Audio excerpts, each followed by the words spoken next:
seems to me that one of the questions that we always ask ourselves in life is, how do we tap into our true calling, and where do we get the courage to stay true to that, to listen to that, to hear that? And I think this question and this process is so perfectly summed up in that biblical story of Jesus walking on water. And I remember from childhood and being in Sunday school that we seemed like we were always coloring pictures of biblical stories. And this particular one I remember of Jesus sort of placidly floating on this beautiful, calm, cerulean sea. And actually, that isn't how the story goes. It takes place in the pre-dawn, early morning hours, and it's a really stormy and windy morning, and the disciples are in this boat that is being absolutely battered by high, ferocious waves, and they look across the water on this stormy morning and they see Jesus walking towards them, and it's so out of context for them that at first they think they've seen a ghost. But Jesus says to them, "Take courage, don't be afraid, it is I." And ultimately, he invites Peter to step out of the boat and to walk on the water towards him. But as soon as Peter gets out of the boat, he takes a few steps and he sees the storm around him and he sees these high waves, and immediately he gets afraid and he starts sinking. And Jesus reaches out his hand to Peter and says, "You of little faith, why did you doubt?" And I actually think this dynamic of stepping out of the boat is happening in our lives all the time. We've got one foot on the side and sort of daring the universe to ask us to step out of the boat. And then when the invitation comes, what do? Where in our lives are we not stepping out of the boat? Where are you being asked to be brave or take a risk or step into something new that might be calling you? Where this week could you step out of the boat? I think it's important to begin this process by asking ourselves, what is it that keeps us sitting in the boat? What are the fears and concerns that keep us on that seat, that keep us from truly stepping into who we are meant to become? Sometimes we talk ourselves out of the dream before we've even stepped out of the boat, don't we? Oftentimes we feel that if we sink, that means we weren't even meant to try at all. But I think this story tells us exactly the opposite. I think the boat represents our comfort zone, a place where we know everything, a place where we feel comfortable, where nothing changes. And we feel this level of safety and security. And the story actually tells us that not only is it okay to step out of the boat, but it's possible to embrace what we are called to become, even though it might seem and feel a little bit scary. And when we focus on what's calling us and not the conditions surrounding us, then we can be impervious to the storm and actually walk on water. I think the boat can also represent things that we are holding on to that no longer serve us. This parable asks us to look at what is it that we're clinging to that keeps us from stepping into the unknown or stepping into change with assurance and clarity. For example, are we clinging to old forms of work that are limiting our ability to move forward? Or are we clinging to a relationship that doesn't serve us because we're afraid of being alone?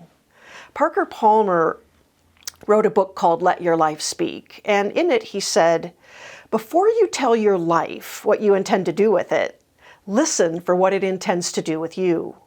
Before you tell your life what truths and values you've decided to live up to, let your life tell you what truths you embody and what values you represent."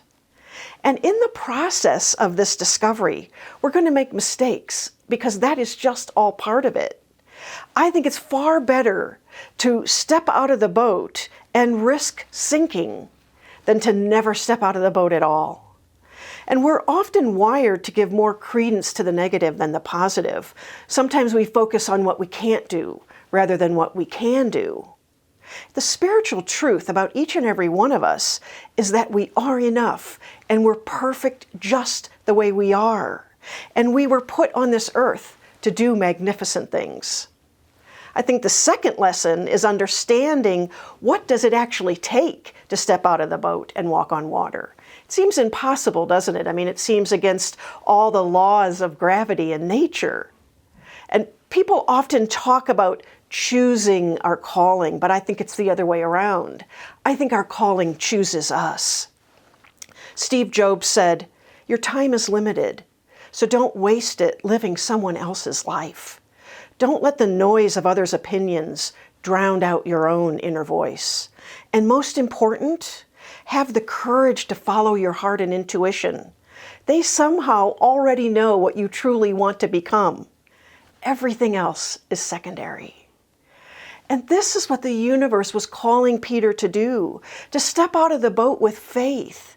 Immediately, Jesus stretched out his hand and took a hold of him. He didn't let him drown or sputter or tell him he was a loser. He immediately took a hold of him. And metaphorically speaking, the universe can't support us in our dream if we don't take that first step. Just being willing to follow, to step out and follow our heart is just huge. I believe that one of the lessons of this story is that the disciples in the boat were discovering that miracles don't produce faith. The process works the other way around. It's the faith that produces the miracles. The miracles are just the signs. They are evidence of the faith and trust that we put in the power of God or Spirit to create, to heal, and to manifest. And Peter actually walked on water until he looked at the storm and the huge waves and he said, "Oh my gosh, what am I doing? This is crazy." It's so important not to get caught up in the circumstances around us, to get caught up in those conditions and think that they define our dreams or put limits on our imagination. Walking on water often takes risks. It takes trying a million times, and it takes being vulnerable enough to go really deep within to find out who we are truly called to be. And so I think this story has 3 lessons for us. Number 1, spend some time tapping in to what it is that keeps you from stepping out of the boat. Is there an area in your life where you could let go? Or is there something that might be holding you back? Number 2, take some time and truly listen to your heart. Feel into what is creating joy in your life.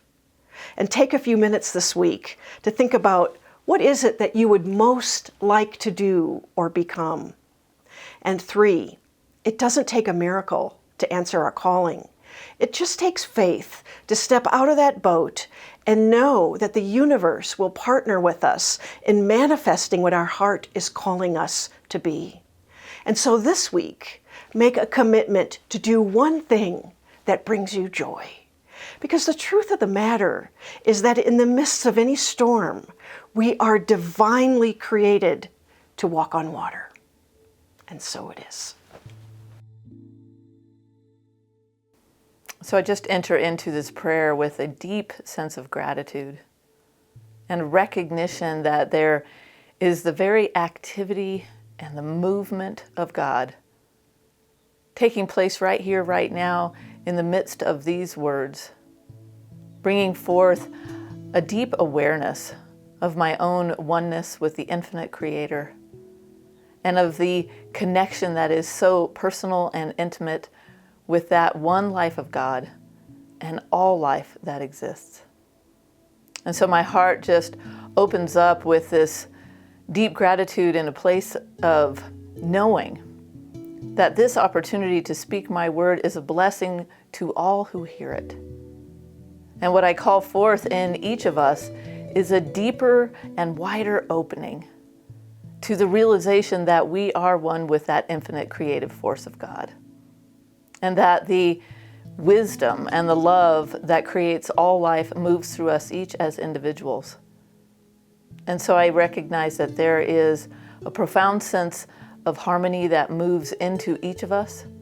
As we recognize this, as we realize it, we realize our own inherent glorious divinity. We can feel it in our bodies. We see it in all manner of our relationships, our finances, our inner thoughts, our outer words. We are a partnership, a divine creative partnership with all that life is. And so I just know that this harmonious realization blesses each one of us. It opens us up even more deeply to be a blessing to others. And so with deep gratitude in recognizing this miracle of awakening that is taking place with every breath, I simply let go. And I know that I do this in partnership with all, letting go, releasing, and surrendering to that presence and power of faith that makes it all so. Thank you, God. And so it is.